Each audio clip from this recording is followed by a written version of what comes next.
ele é o melhor para a gente, porque os outros têm limite de tempo e não gravam. A conectividade às vezes oscila, mas esse ainda é o melhor para nós usar. Boa noite a todos, né? Agora, todos mesmo, do grupo, da chamada aqui, do YouTube.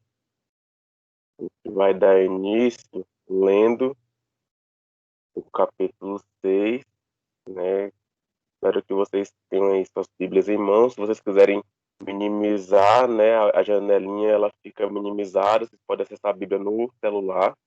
A janelinha ela fica minimizada e não vai atrapalhar nada. Depois é só clicar 2 vezes ou em abrir, expandir, ele vai aparecer. Boa noite, Nath. Deus abençoe. Se não estiver vendo, informa. E se não estiver ouvindo, também digita. O capítulo 6 começa falando que naqueles dias, multiplicando o número de discípulos, surgiu ali uma murmuração dos gregos contra os hebreus, porque as suas viúvas eram negligenciadas na administração diária. E os 12 convocaram a multidão de discípulos e disseram: não é razoável que nós deixemos a palavra de Deus e sirvamos as mesas. Por isso, irmãos, escolher entre vós 7 homens de bom testemunho, cheios do Espírito Santo e de sabedoria, aos quais possamos nomear sobre este serviço. Mas nós entregaremos continuamente à oração e ao ministério da palavra. E este parecer agradou a toda a multidão, e eles escolheram Estevão, homem cheio de fé e do Espírito Santo, e Filipe, e Prócoro, e Nicanor, e Timão, e Pármenas, e Nicolau, prosélito de Antioquia, a quem eles colocaram diante dos apóstolos, e estes, orando, impuseram suas mãos sobre eles. E a palavra de Deus crescia, e o número de discípulos se multiplicava muito em Jerusalém, e em grande número de sacerdotes obedeciam à fé. E Estevão, cheio de fé e de poder, fazia grandes maravilhas e milagres entre o povo. Então levantaram-se alguns das sinagogas, que é chamada Sinagoga dos Libertos, e dos Sirineus, e dos Alexandrinos, e dos que eram da Cilícia e da Ásia. Disputavam com Estevão, e eles não eram capazes de resistir à sabedoria e ao espírito com que ele falava. Então eles subornaram homens que disseram: ouvirmos-lhe proferir palavras blasfemas contra Moisés e contra Deus. E eles incitaram o povo, e os anciões, e os escribas, e vindo sobre ele, agarraram-no e o levaram ao concílio. E apresentaram falsas testemunhas, que diziam: este homem não cessa de proferir palavras blasfemas contra este santo lugar e a lei, porque nós lhe ouvimos dizer que esse Jesus de Nazaré destruirá este lugar e mudará os costumes que Moisés nos deu. E todos que estavam assentados no concílio, fixando os olhos nele, viram a sua face como a face de um anjo. Daqui a gente termina, né, o capítulo 6, onde o início do 7 é a continuação dessa história. Mas como ele é muito extenso e tem muita, muita, muita informação, a gente vai deixar para fazer dele um outro estudo. Então, a gente vai dar início agora, né, nos slides, no aprofundamento de versículo a versículo, e o versículo que a gente ressaltou aqui foi Atos 6:8, que é se tratando de Estevão, cheio de fé, de poder, fazia prodígios e grandes sinais entre o povo. Então, como eu falei antes, né, dependendo da sua versão, vai trocar prodígios por milagres, aliás, por maravilhas, e sinais por milagres, ou vice-versa. Mas um sempre quer dizer que ele anunciava e curava, anunciava e curava. Milagres, prodígios e maravilhas, sinais e maravilhas. Daí, a gente, quando vai pesquisar sobre o capítulo 6, surge o termo diácono, né? Que deriva do termo diaconia. A Bíblia, né, no Novo Testamento, ela traz na sua versão original, né, quando Pedro fala os discípulos lá, né, e eles têm que arranjar umas pessoas para cuidar desses serviços, ele não fala assim, para cuidar desses serviços, né? Ele fala, cadê? Ele fala, por isso, irmãos, escolher entre vós 7 homens cheios do Espírito Santo e sabedoria, ao quais possamos nomear a diaconia, né? Então, no grego, na versão original, essa parte de cuidar e servir é substituída por diaconia, daí vem o termo diácono, né? Quem trabalhava com a diaconia eram os diáconos. Então, o termo diácono tão usado hoje, ele deriva disso, né? Ele tem raiz nisso, e o seu uso, né? Também deveria ser isso, né? Gente, eu não estou inteirado em todas as igrejas, mas na maioria das igrejas o diácono é aquele que está para servir ali, para auxiliar os irmãos ou os pastores.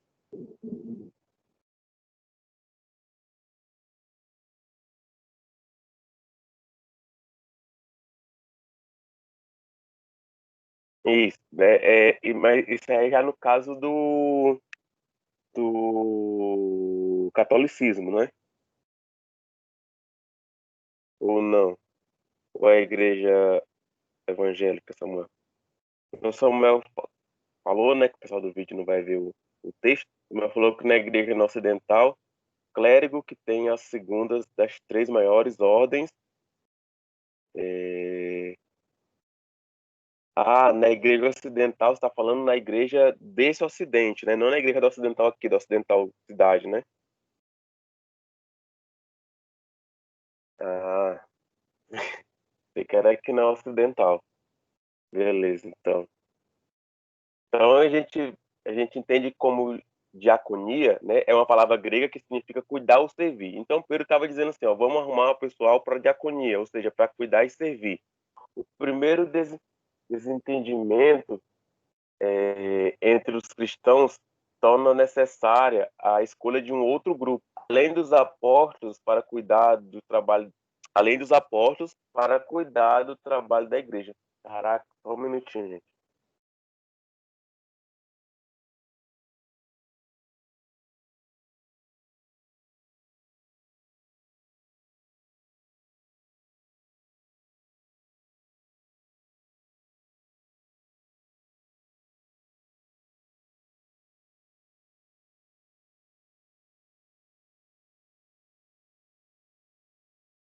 Voltei. Então, essa escolha, né, dos diáconos, eu vou usar esse termo porque é o mais conhecido, ele se deu devido a esse desentendimento, né, entre os grupos cristãos lá na época. Então, os apóstolos decidiram, né, arrumar esse outro grupo para, além deles, né, cuidar do trabalho na igreja. Por mais que a palavra grega diaconia esteja usada no versículo primeiro, os homens não são chamados de diáconos, né? Esse título não aparece em Atos. Então, diácono não é uma palavra bíblica. Ele é uma derivação do termo diaconia. Então, você não vai achar, talvez, diácono na Bíblia. Na instituição dos cinco ministérios de Efésios, né, não aparece presbítero, mas não aparece diácono, né? Porque eles não entendem como o cara sendo diácono ainda. Daí a gente parte para o versículo primeiro, onde ele fala que o número de cristãos, né, de discípulos, estava se multiplicando, aumentou muito.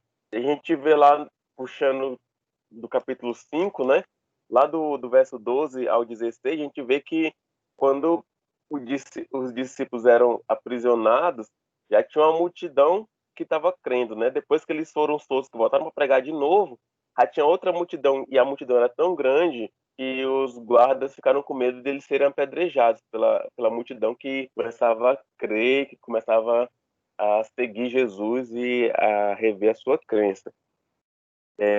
No termo, né, do capítulo 6, a desavença que surge é por causa das viúvas, né? Então, muitos judeus que tinham sido criados fora de Jerusalém mudavam-se para lá no final da vida para estarem mais próximos do templo e serem sepultados na Cidade Santa. Né?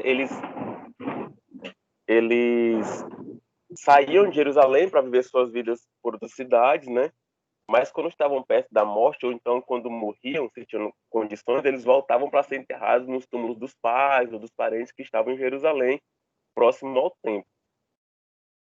Após a morte, né, dessas pessoas, na maioria homens, porque havia muita guerra, essas coisas, e os homens que iam, após a morte dessas pessoas, muitas viúvas que não tinham laço de família em Jerusalém ficavam abandonadas e passavam necessidade. Daí, é, a, você atenta para a sua Bíblia, no final do versículo 6, que termo ela está usando? Se é ministração diária, ou se é distribuição diária, ou se é ministério diário. Então, tudo isso vai implicar na maneira de cuidar das pessoas. Essa distribuição diária, que era feita pelos apóstolos, ela é de acordo com o que a gente leu lá no capítulo 4, das pessoas que depositavam suas terras, dinheiro, né, nos pés dos apóstolos. Para que o pessoal dava esse dinheiro? Né, para a igreja crescer em unidade sem faltar nada. E para quem que não era para faltar nada? Era para os apóstolos? Não, era para a igreja. Né, era para todos que estivessem ali. E daí, essa distribuição diária, né, de renda, a gente pode entender como distribuição de dinheiro ou distribuição de comida, né, conforme os dias iam passando, eles iam fazendo isso, né? Distribuindo para quem não tinha, até que as pessoas ficassem com no mesmo patamar das outras, né? Para que todos pudessem crescer uniformemente. Então, essa distribuição, essa ministração, né? Que no termo ministração ela não se encaixa somente em palavras, né? Mas em atos. Era feita pelos apóstolos. A gente, quem quiser ver depois, é só checar o capítulo 4, no versículo 34 e o 35, que diz que não havia nenhum necessitado entre os irmãos, né, entre eles, porque todos possuíam terras ou casas e vendendo traziam o valor das ofertas, né, que foi vendida, e depositavam nos apóstolos, nos pés dos apóstolos, e os apóstolos distribuíam, né, para cada homem ou mulher segundo a sua necessidade. Os helenistas, né, que eram essas pessoas que voltavam para Jerusalém, eram homens e mulheres de descendência judaica, ou seja, eles já eram judeus, mas que moravam fora de Jerusalém, nasceram fora de Jerusalém. Tipo, meu pai é de Jerusalém, mas eu viajei com ele para o Egito e nasci fora de Jerusalém. Então, eu era o helenista. Essas pessoas nasceram fora de Israel. E eles falavam a língua grega. Eram versálios, ou seja, eles eram entendidos na cultura helenista, que era a tradução, né, da Bíblia para o grego, que é a Septuaginta. Então, eles utilizavam a tradução da grega do Antigo Testamento, né? Para quem não sabe, a Septuaginta é o Antigo Testamento completo. Não, é o Antigo Testamento, só que traduzido para o grego, né? Septuaginta, porque foi feito em 70 dias, ou 70 pessoas. Está lá em Atos 2:5, falando sobre os helenistas. Então, os hebreus eram os judeus palestinos que falavam aramaico, que era a língua de Jesus, a qual Jesus habitualmente falava, e utilizavam o texto em hebraico, ou seja, na sua origem. E o conflito foi entre esses dois grupos, os helenistas, que eram as pessoas que tinham saído e pegava a Bíblia em grego, e os judeus, que eram as pessoas que estavam em Jerusalém e que tinham esse entendimento em hebraico, né? Então é possível que tenha havido uma certa animosidade, ou seja, uma desavença entre os grupos, e algo que tenha dado lugar à desconfiança quanto ao tratamento dispensado às viúvas negligenciadas. Então, como existia a disputa, né, para ver quem era mais santo, se era o pessoal que sempre morou em Jerusalém, Israel, e lia em grego aramaico, ou se quem era mais santo era o pessoal que vinha de fora, os helenistas, que agora eram cristãos também. Então, nessa disputa de quem era mais santo, as viúvas eram esquecidas, porque ninguém queria servir elas, já que não tinha parentesco com ninguém. Então, na lei judaica, uma mulher não recebia herança. Se o marido dela morresse, ela ia viver com o cunhado. se o cunhado morresse, e isso ia passando de parente para parente, né? A gente tem um caso bem específico, que é o caso de Ruth, né? Que Ruth vai morar com Boaz, né? E Boaz era um familiar do marido dela, né? Era um familiar do esposo dela que tinha sido morto na batalha. Então, as mulheres, né, no tempo da lei, elas não tinham descendência. Então, ela era dependente somente do seu marido ou de algum outro parente, né, do sexo masculino. Mulher nenhuma conseguia sustentar outra mulher naquele tempo, né, porque elas eram vistas como é, só um objeto, né, na verdade. É, e daí a gente pode entender assim que eles ficaram nessa disputa, né, para ver quem que ia servir as viúvas. Como a maioria das viúvas era do pessoal que estava voltando, né, para Jerusalém, as pessoas que deveriam servir essas viúvas eram os judeus que já moravam lá, né, que já tinham entendimento da lei. Então essas pessoas que deveriam fazer isso. Mas como eles não fizeram, começou essa murmuração, né, dos gregos contra os hebreus em relação ao destratamento das viúvas.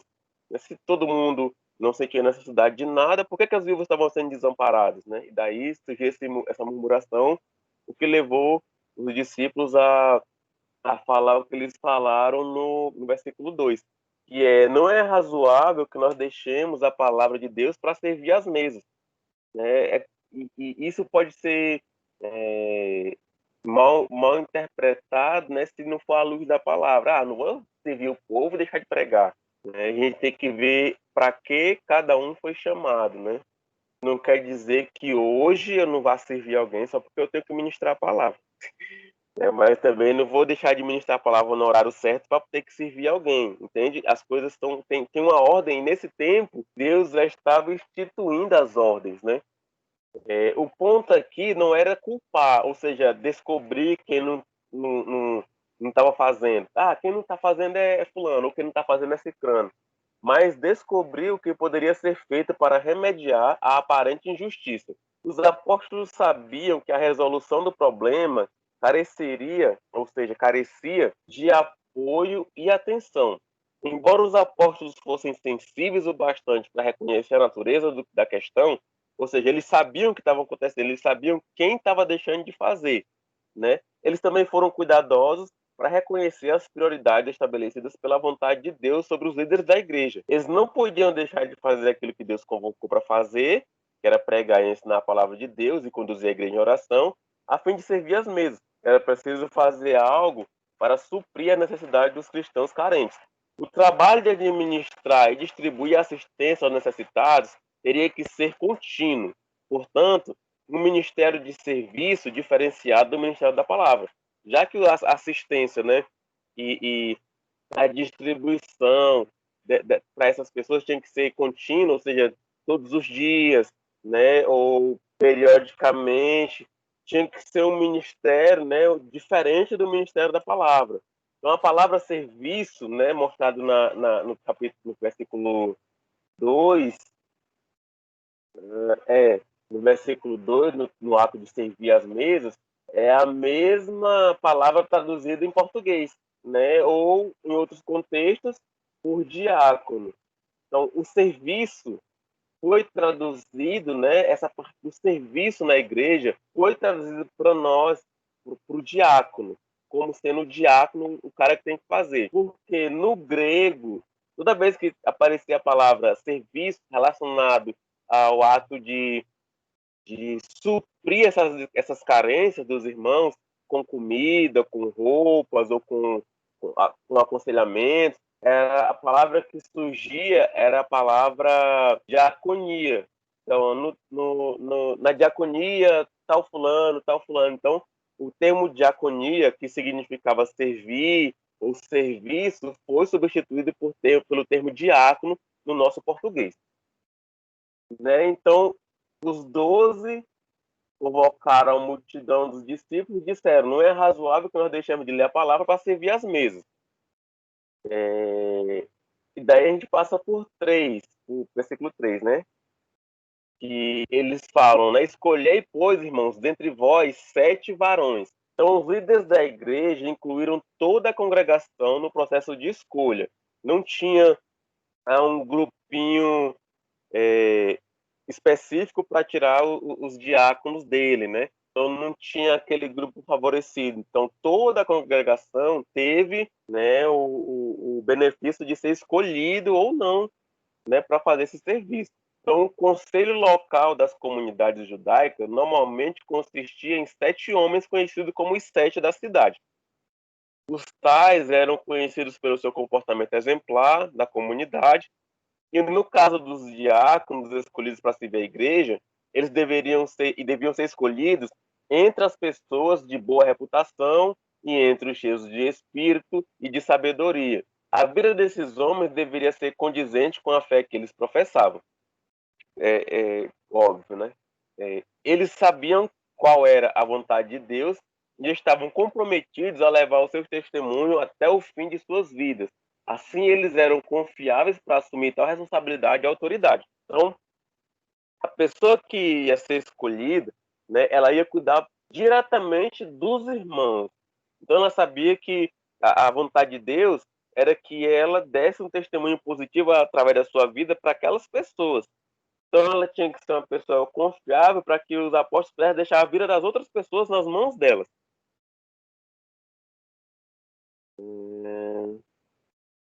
Daqui, a gente pode tirar os pré-requisitos, né, para o diácono, né, para o serviço de diaconia, né, não é diaconisa, né, para o serviço de diaconia, que é servir os irmãos, que é estar, ter um bom testemunho, ser cheio do Espírito Santo e de sabedoria. Então, tinha que ter um bom testemunho, ser cheio do Espírito Santo, ter sabedoria para se dedicar a servir o próximo, né? Então, hoje, uma crítica construtiva, né, que vai servir para nós como igreja, é que nós temos o diaconato, né, como uma escada. Não na nossa igreja, que eu não sei, a gente ainda não tem instituído isso. O diaconato como uma escada ministerial a se tornar pastor, né, nas congregações convencionais, você só chega pastor se você tiver passado pela escadinha, né? Você é membro, depois é obreiro, depois é diácono, depois acho que é presbítero, e depois é pastor. E daí, o diaconato nos nossos dias hoje, ele está muito atrelado a você ser diferente visualmente, sentar num altar ou numa cadeira de púlpito e ficar lá. E a servidão, enquanto a diaconia, né, que é o termo de servir ao irmão, ela fica um pouco esquecida. Então, para nós, como contexto de fé, né, como algo que nós não devemos nos espelhar, né, é essa questão de é uma escada. Não, não é, é um serviço, né? Quando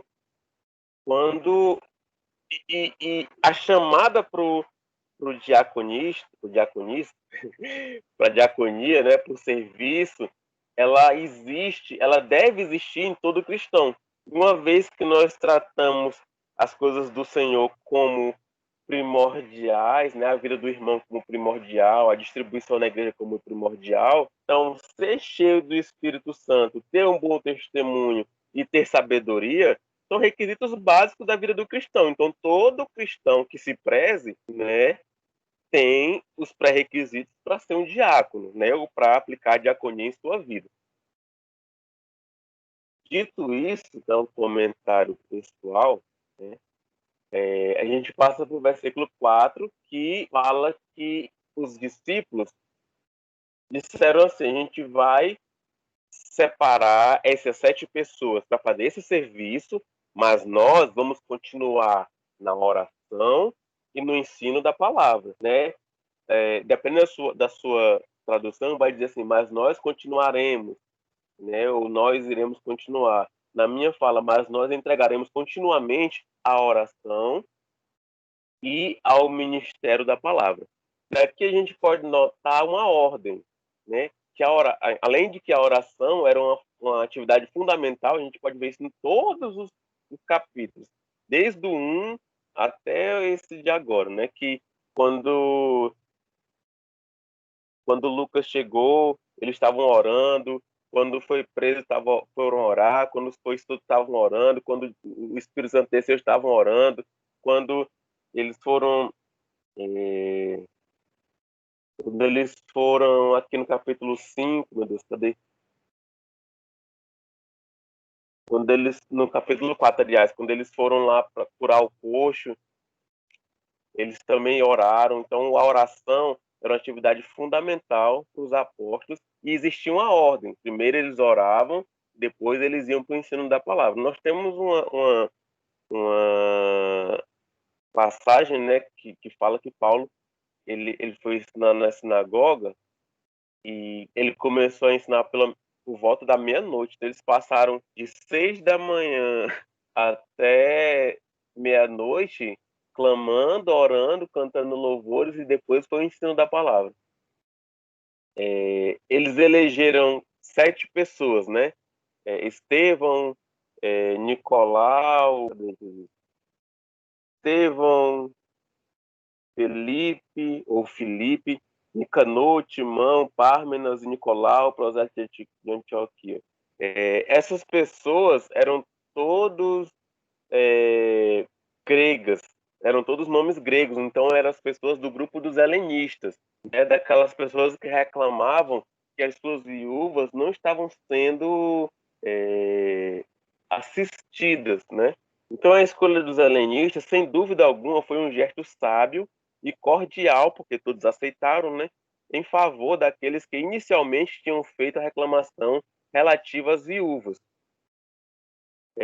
No versículo 6, né, a gente vai ver que depois que eles foram escolhidos, né, os apóstolos colocaram as mãos sobre eles, né, fizeram imposição de mãos. Então, os apóstolos eles não impuseram as mãos para que os homens recebessem o Espírito Santo, porque os 7 já estavam cheios do Espírito Santo.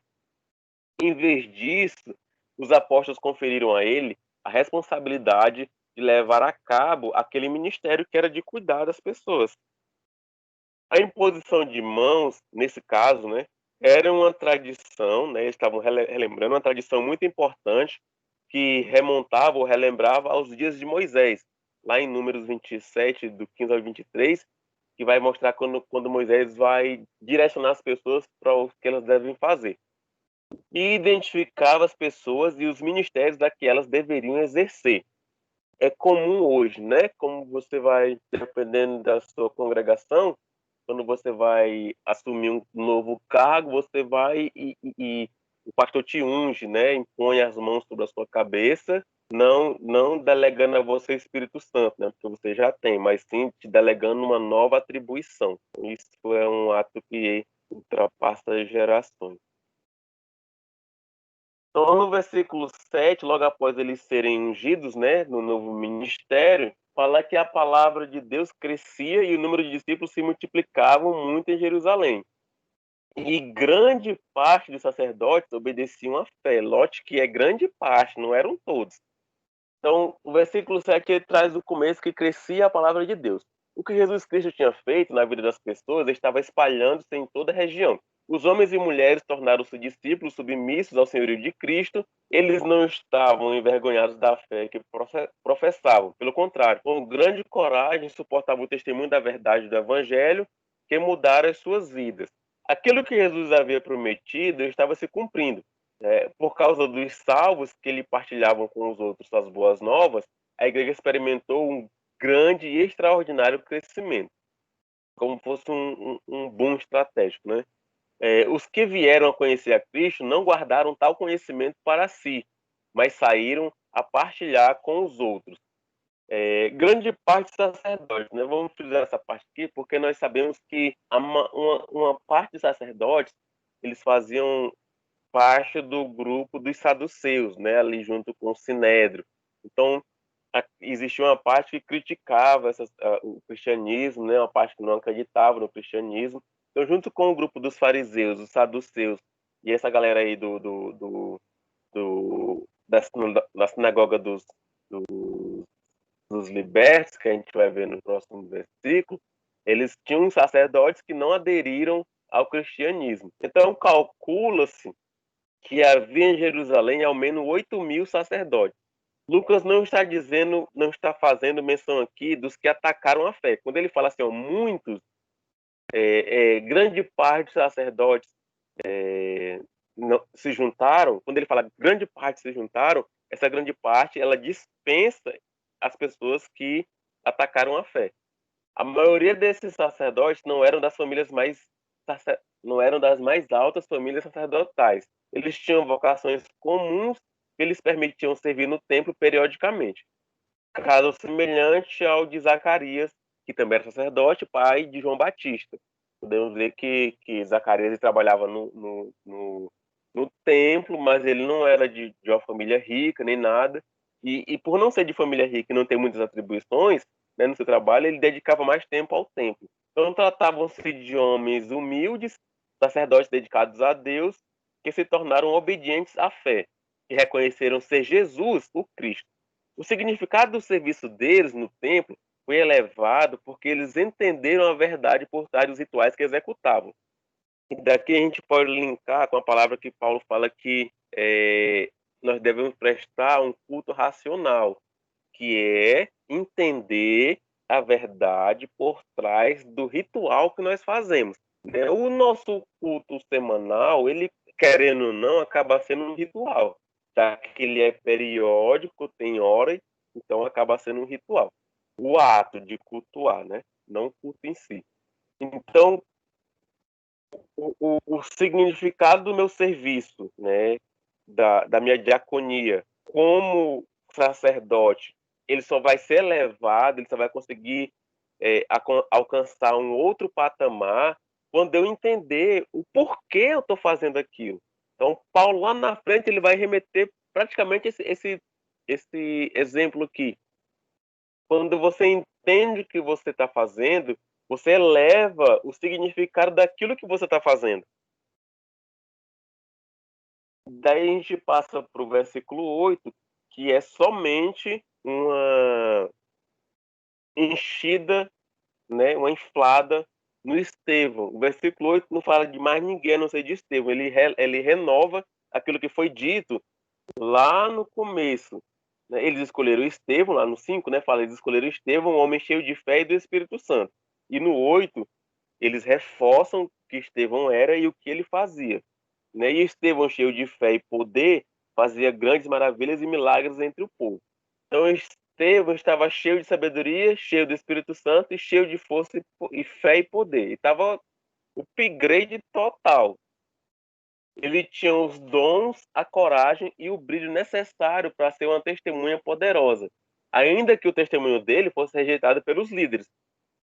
Né? Os corações só se abrem pela ação de Deus, não por nossos dons, nossa coragem ou nosso brilho. Né? A palavra nos fala que é o Espírito que convence o homem do pecado. Então, Paulo também fala que não veio com eloquência, que não sei o quê, que não sei o quê. Então, não é por nossa força, nem pelos nossos dons ou pelos nossos brilhos, né? Mas sim a ação de Deus que é capaz de mudar e de abrir o coração do homem. Então, aqui o versículo 8 ele ressalta as coisas que Estevão fazia, né? Embora todos fossem cheios do Espírito Santo, sabedoria e bom testemunho, né? Esse capítulo 6 ele destaca somente Estevão, que foi o cara que deu o start no ministério de Paulo, né? O cara que traz Paulo à tona lá no final do capítulo 7. Então, Estevão é o cara que traz Paulo à tona. E daí a gente vai tratar, logo depois que a Bíblia fala que Estevão fazia, né? Ela vai falar o que aconteceu, por que ele fazia aquilo. Então a gente vai ver a prisão de Estevão. Né? A acusação contra Estevão é que ele estava atacando o templo e a lei de Moisés. Como a gente leu anteriormente, a gente vai ver que isso é uma acusação infundada, né? Uma acusação enganosa, falsa. Então, o versículo 9 fala que se levantaram alguns das sinagogas chamada de Sinagoga dos Libertos e dos sirineus, alexandrinos, os que estavam na Cilícia e na Ásia, disputavam contra Estevão. Então, essas sinagogas dos homens livres era uma sinagoga de judeus que tinham sido escravos e que haviam sido postos em liberdade pelos seus donos. Então, os seus descendentes também podiam ser chamados de homens livres.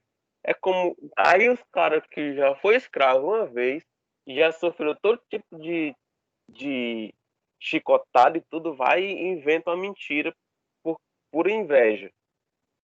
Então, a sinagoga, que é um termo bem comum na Bíblia, ela era um lugar de adoração, né? Um centro comunitário para adoração e estudo das Escrituras. Em contraste, ou seja, em diferença, né? O templo era um centro de adoração para todo o judaísmo, um lugar exclusivo de certos rituais judeus, como o sacrifício. Havia muitas sinagogas, tanto na Judéia como em toda a extensão do mundo romano. Esse versículo, né, o versículo 9, ele faz referência aos judeus pertencentes aos muitos centros judaicos fora de Jerusalém. Então, quando ele fala dos que eram da sinagoga dos sirineus, a sinagoga dos alexandrinos, da sinagoga da Cilícia e da Ásia. Então são várias sinagogas diferentes, é como se fosse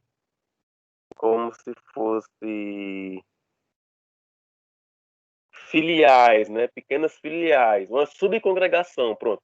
Como se fosse uma subcongregação e na congregação mãe, que é o templo de Jerusalém, eram feitas as coisas maiores, né? Vamos fazer um rebanhão, só fazia no templo maior, né? Vai fazer uma noite dos jovens, só fazia no templo maior. Então as sinagogas eram um lugar pequeno, né? Para uma comunidade e que tinha ali os seus serviços meio que regrados, né? Ele não fazia tudo, diferentemente do templo que, além de fazer os que a sinagoga faziam, tinha suas atribuições de templo, né? Que, como também a gente falou lá em cima, tinha um lugar exclusivo para alguns rituais, né? Como o sacrifício de expiação dos pecados. E daí, essas pessoas começaram a debater com Estevão, e o versículo 10, né, fala que eles não conseguiram resistir à sabedoria que Estevão tinha através do Espírito Santo. Então eles debateram, debateram, debateram, debateram tanto que não conseguiram ganhar de Estevão no debate, porque Estevão estava repleto de sabedoria e ao poder do Espírito Santo que agia através de Estevão. Então eles pegaram e subornaram um homem que disseram que ouviram Estevão proferir palavras de blasfêmias contra Moisés e contra a lei, né? Moisés e contra Deus, aliás. Então, quando ele fala contra Moisés, ele está falando que Estevão proferiu palavras de blasfêmias contra a lei de Moisés, e não contra o próprio Moisés, né? Em vez de ele dizer assim, Moisés não presta, ele é como se ele tivesse dito assim, a lei de Moisés não presta. E palavras contra Deus. Então, o mesmo sistema. Não é como se ele tivesse dito que Deus não presta, mas como se ele tivesse dito que o templo não presta. Então, essas duas maneiras de pensar, né, elas remetem a isso. Quando fala palavras contra Moisés é contra a lei e contra Deus, naquele caso, foi contra o templo. E nós sabemos que isso não existiu, né? Isso é só uma acusação falsa. O Conselho Superior, né, quando eles levaram Estevão, né, que eles falaram que incitaram o povo, ou seja, disseram para o povo, né, e para os anciãos e para os escribas que o que Estevão tinha feito. E daí o povo veio sobre Estevão, agarraram ele e levaram para o concílio de novo, né? O concílio é lá o pessoal do Sinédrio lá, para onde já tinham ido Pedro e João e para onde também já tinham ido os 12 discípulos lá. Então levaram mais uma vez outro cristão, né? Não o mesmo, mas levaram dessa vez Estevão.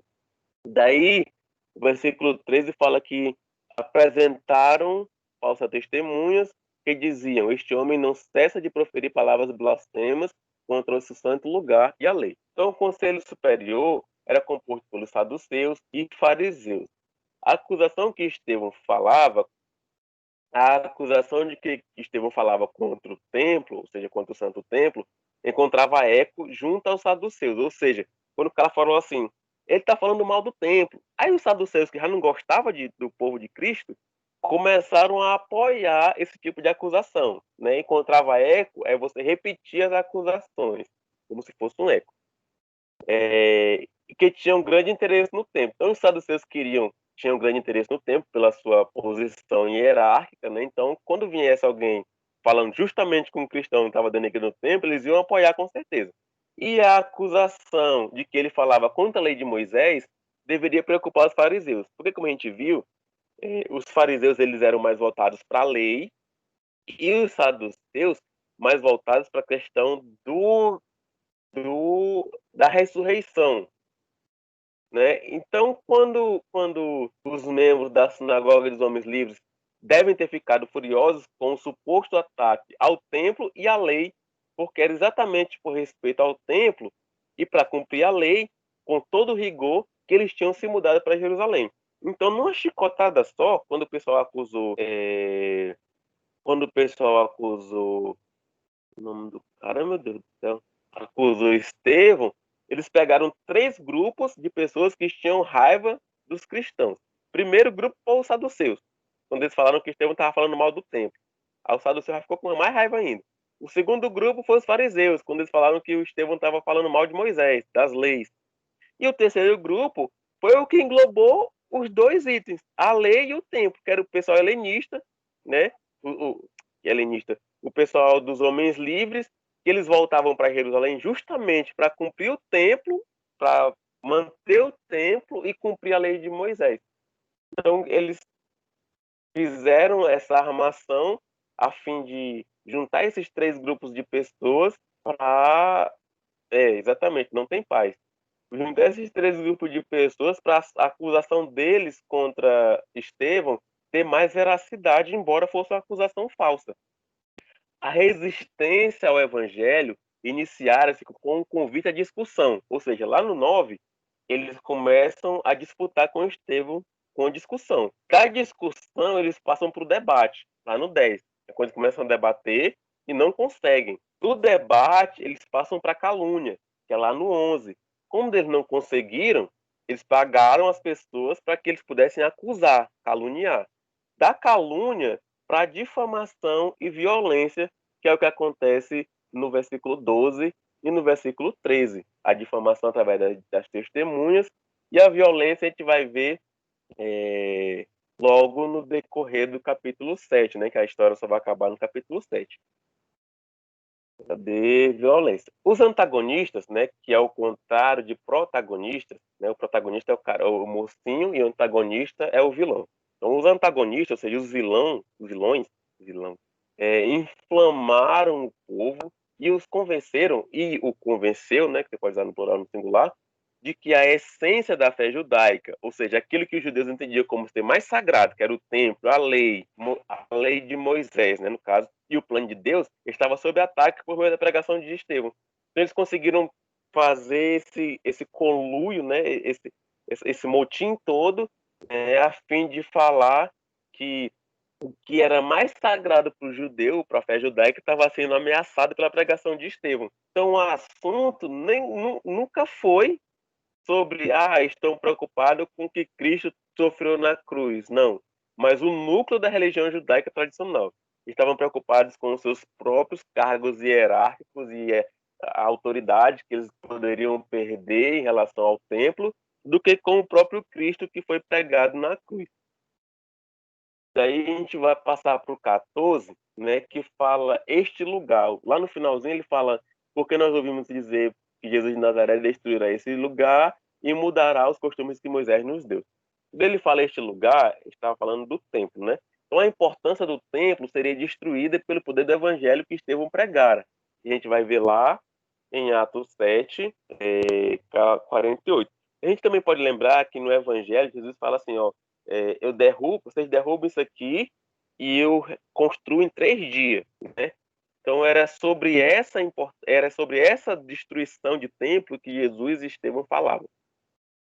Aquele evangelho, né, de Jesus cumpriria a revelação de Deus a Moisés, mas também seria responsável por mudar os costumes mosaicos.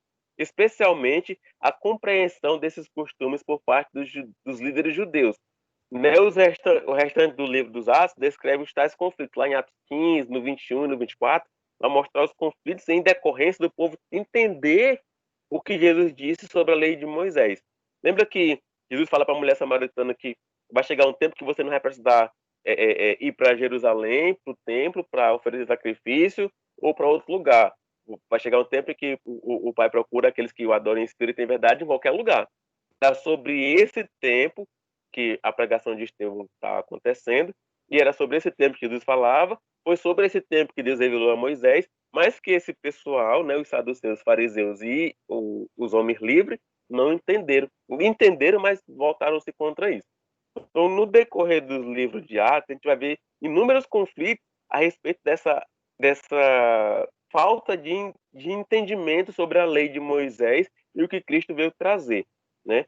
A gente sabe que o judeu, até hoje, ele imagina que Jesus veio para acabar com o judaísmo, né? Mas nós sabemos que Jesus veio para complementar o judaísmo, tanto é que ele é judeu. Então ele veio, ele cumpriu as leis de Moisés, ele veio para complementar o judaísmo.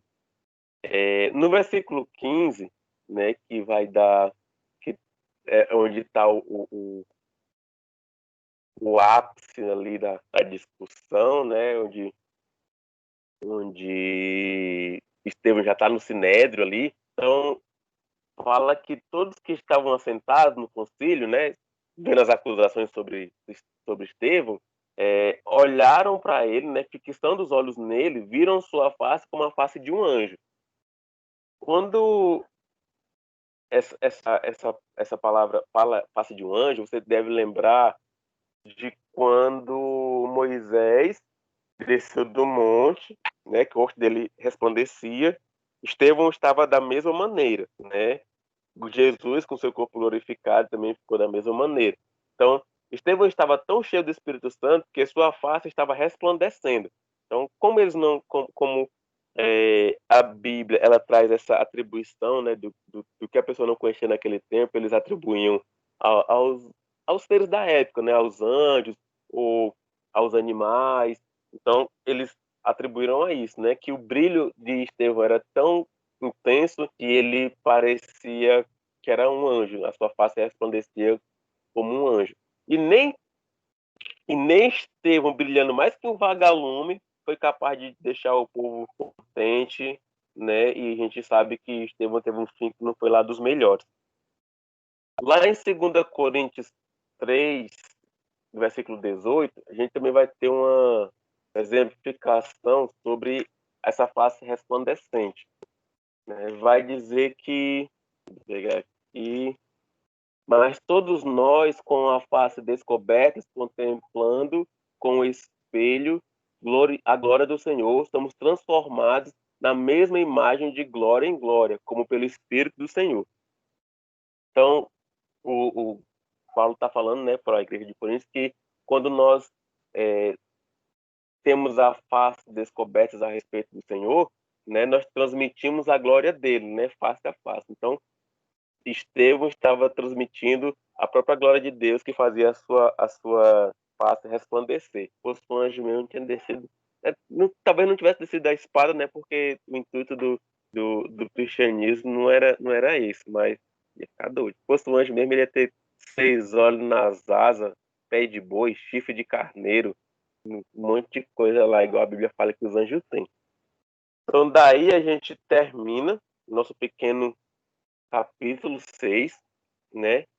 Como conclusão, nós temos que a história de Atos nos faz perceber que os judeus combatiam o cristianismo pregando que a nova religião vinha para quebrar e destruir os costumes de Moisés. Ainda hoje, né, eu acho que eu compartilhei um vídeo no grupo que fala sobre como que os judeus veem Jesus, né?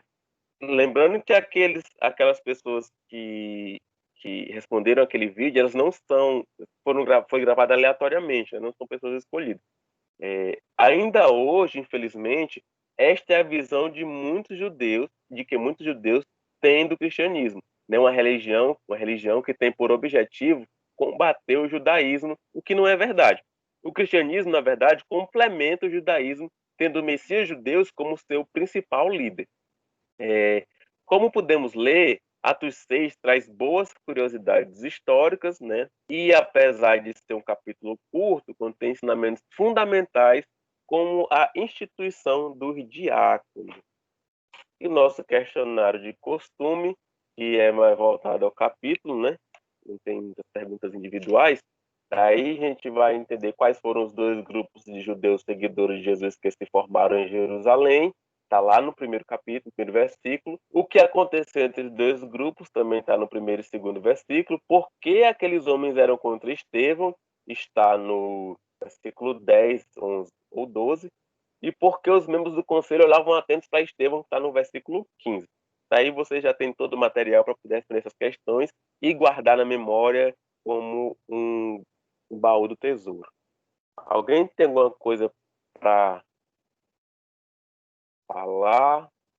Quer comentar alguma coisa? Enquanto isso, eu vou encerrar aqui a gravação.